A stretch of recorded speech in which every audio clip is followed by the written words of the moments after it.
Jesus Christ. I love Fucking Hana. hilarious. I think she's my favorite character in the show, though. Same. She's great. With that being said, Hana Yurikawa, voiced by Kaede Hondo in Japanese and Sarah Weidenheft in English. Miko's airheaded best friend who is oblivious of Miko's current situation. She is fond of eating, however, her eating also increases her life aura, which makes ghosts more attracted to her. Yeah, that girl is literally a lamp and the ghosts are moths. Yuria, I never know how to say her last name. Yuria Nigurido? Sure.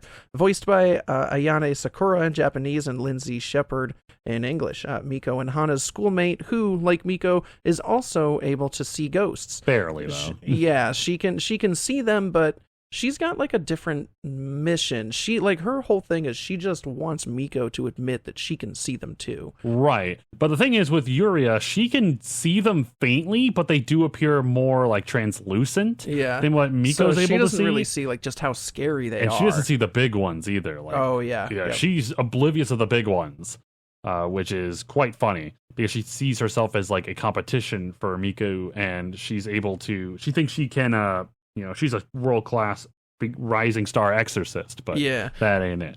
We got Zen Tono, voiced by Yuichi Nakamura in Japanese, and David Matranga as in English. A teacher who temporarily replaces Miku and Hana's homeroom teacher after she went on parental leave. Miku suspects him as someone who abuses stray cats. It is later revealed that he takes care of cats due to an incident during his childhood as a result of poor relationship with his mother. However, other people, it might be another story with that guy. Like, he takes care of cats. He might take care of people. They haven't confirmed that. Maybe. I don't know. That could be. And then, of course, we have Mitsu Takade, voiced by Ikuko Tani in Japanese and Wendy Powell in English, a fortune teller who ran a spiritual business that Yuria frequented often while it was open. She gives up the business after Miku visited, but is curious about Miku's abilities. And basically I love how she's like, let me give you these spiritual beads that'll help repel demons. Mm-hmm. These are the strongest ones I have. And she puts them on her, and then they literally just burst they just fly off of her body as soon as she encounters these ghosts, and like, oh fuck. So that made me think immediately that there's something incredibly like particular about Miku, that she is either incredibly powerful as a medium, because it sounds like even this spiritual or this psychic or fortune teller can't see the spirits, but she knows that they're there, but she just can't see them, which is interesting. And of course we have Kyosuke Yatsuya, voiced by Yomiri Hanamori in Japanese and Susie Young in English, Miku's younger brother, who is determined to protect her while oblivious of Miku's current situation. My girlfriend thought his face looked way too old to be like a younger brother. Like, he had like the very serious eyes. Totally. The man just looked like he was actually 30, but he's just a little teenage boy. And like, the thing that I constantly forget about the show is that these are just supposed to be high school students, which again, really strange when they're like, ooh, here's a bunch of panty shots or butt shots. See, okay, we talked about that earlier. This show is just, it's so weird how it unnecessarily has so many panty shots or butt shots, like, or like boob bouncing or like boob it'll just groping for some and reason something. Like do like a like when the screen like pans to just some other scene, like whatever's going on, just instead of anything important, it's just really zoomed in on their butt or their boobs or just something, and that's all it is. It's a screen full of ass. Well, Hana is more stacked than a can of Pringles, so like her thing, obviously she's there for plot reasons. She's there for plot, and unfortunate because like I don't think they need it. They really don't need anything like that. This show is, I think the story's captivating and the characters are really exciting, but they have to have the obligatory, big boobed anime girl. No, I feel like when we get a little bit more into this, it will make more sense. Right. But that's really like, it is funny how she keeps talking about how like, every time she says, I'm hungry, it's like, you just ate something. I swear to God, everything you eat just goes to your boobs. Yep. 100%. Which, oh my fucking God. So not that this is like super related to, there was something I was thinking about earlier. Drop it. When you mentioned episode 8 Oh my god. There's a clip. I'll have to see if I can find it and maybe throw it in here in its place. However, I want this as my ringtone, or not my text alert. If I can get this as an MP3. Okay. There's a point where Miko finally convinces herself that she's like, okay, I'm going to help out these ghosts and just go talk to them and see what they want. And she's like sitting on a bench at night, and then she goes to like continue walking down the sidewalk, and she notices that there's a spirit like leaned up against a like a soda vending machine, and it's just like got his like hands and like face literally pressed against the glass, like it just wants whatever's in the vending machine. And she's like, all right, now's the time. I'm just gonna go talk to it and see what it wants. And like she like walks up to it and just it cuts to internal dialogue. Nope. I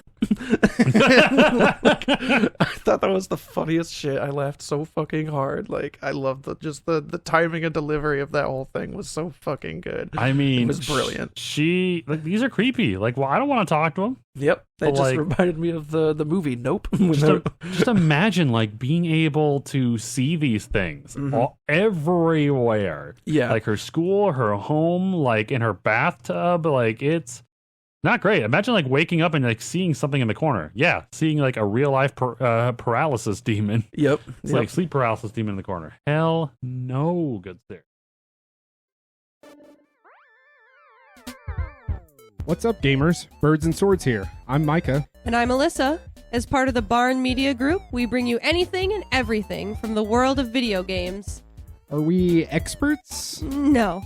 But do we play a lot of video games? Hell yeah, we do. So come check out our gaming podcast, Birds and Swords, for insight, opinions, top lists, and all the fun that comes with talking about games. Come laugh with us. Or at us. So bring your bird and your sword. Because it's Birds and Swords.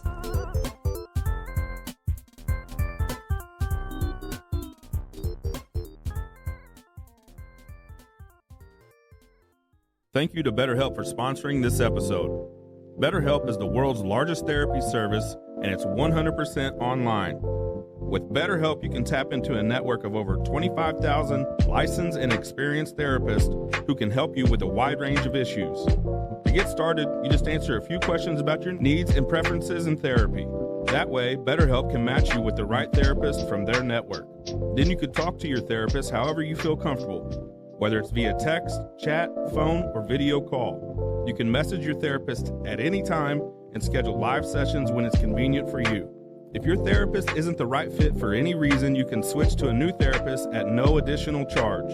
With BetterHelp, you get the same professionalism and quality you expect from in-office therapy, but with a therapist who is custom-picked for you, more scheduling flexibility, and at a more affordable price.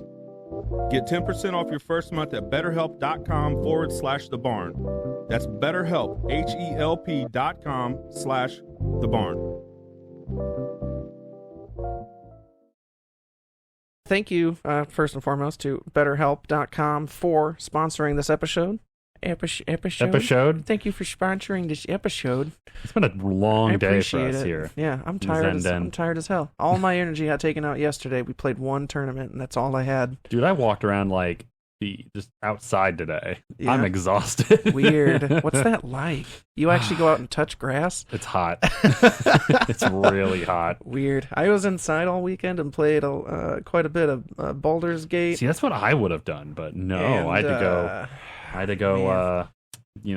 Do what my girlfriend wanted to do this week today. I have been so torn with buying Starfield now or later. I'm not buying it. If I want to play it, I'll just buy a month of Xbox Game Pass and just play it for that because it's released on Game Pass right now. So I'll just pay for a month of Game Pass, play that, and then be done with it. Yeah, I don't know. I feel like it's just that it's going to be too big. Like it's wide as a ocean, deep as a puddle again. Yeah, I've seen a lot of clips and a lot of funny things with that game, and it's a Todd Howard thing. It got hyped up, and it has a lot of bugs. It has a lot of glitches, and I'm not surprised. They said that the creative director said that is the charm of Bethesda games, and I'm like, that is some bullshit lazy talk here. Yeah. You postponed this game how many times, and you still couldn't get out all the bugs?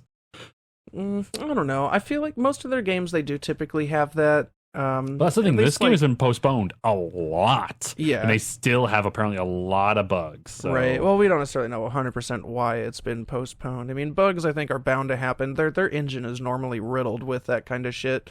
And I don't know why. I'm not a game dev. I don't pretend to know why they have so many issues. But I haven't heard that it's like any issues that are like game breaking that like make the game tough to play or anything. I don't know. I've heard really good things from everything that I've read about so far. But I do think I want to give it some time. Me as a PC gamer, it doesn't support DLSS quite yet for NVIDIA products because it was built and designed more specifically for AMD graphics cards, which is what I do not have. I have NVIDIA. I wouldn't mind. So, like AMDs, honestly, they're really fucking solid. They are like the competitor that releases stuff late. But they're like, hey, you remember that time you paid $500 for this graphics card? If you just waited 6 months, we released the same thing, but $200 cheaper. Oof. So... I like how this divulged into like a video game topic. Yeah, right. Like we're gonna do a crossover event with Birds and Swords one of these days. One of these years. One of these. We will get to one it. of these weeks. Holy shit. So, all right, well, let's get back to Mieruko here a little bit, because there's not a whole lot left that we got to cover, but I got some fun shit that I thought was pretty interesting. Before we get into any of the other like fun shit, because again, there's not a ton of information that we got to cover here. However, on Tomoki Izumi, who is the illustrator and writer for this series, was born October 31st in 1985 in Okinawa, Japan, so just a couple years older than us, really. Izumi's favorite and most influential for him are the manga Arms, Blame, and Dore Hodoro. By his own admission, he does not know much about horror manga, and mostly read what his future wife gave him when they were still in school. Some other works by Izumi, and I could not find these first three. He had one called Cleaner back in 2004, Nendo in 2006, and Aim in 2009. However, one that I did find and read all of, it's very short, called Gemini back in 2015, is an ecchi action series. It has a girl with a strange mask fighting against a strange world. Sarah is a lone wolf fighting against monsters known as hyenas. They are an assimilation of humanity as we know it. Her right arm itself is a hyena that can transform into various weapons. And there's a reason for that, and it's fucking cool. I won't spoil it for anyone who wants to read this really short thing. The art is much more graphic than what you're going to see with Mieruko-Chan. Okay. It's much more gory. It reminds me a lot more of something that you're gonna see that like Junji Ito does, where it's just you've got monsters that are disfigured, torn open, fucking shooting limbs and blood and gore all over it. Dude, it's fucking crazy. Okay. The other reason that will mostly lay to rest the whole boobs and butt scenario, he's a former assistant of Masuda Tsuyoshi, who is a well-known H-anime author-illustrator. That explains it. There it is. Yep. So, at some point, he got he's like... it from his previous job. Yeah, it's like, you taught me everything I know. Butts and boobs are filled with men's dreams. It's my Airbnb. Air butts and boobs. Oh my god, I love that. There is an episode, we won't say 100% what happens, but they go to visit a shrine. And it's a very, I would say like traditional, old. Yeah. It's been around forever. Just one of those little shrines in the middle of the city that is still like kept. And some shit goes down with her at that shrine. And that is one of the biggest like driving forces of the show. That was one of the coolest episodes. Yes, and that is what ties the last like 3 or 4 episodes together, is the event that happens at that shrine. Really cool.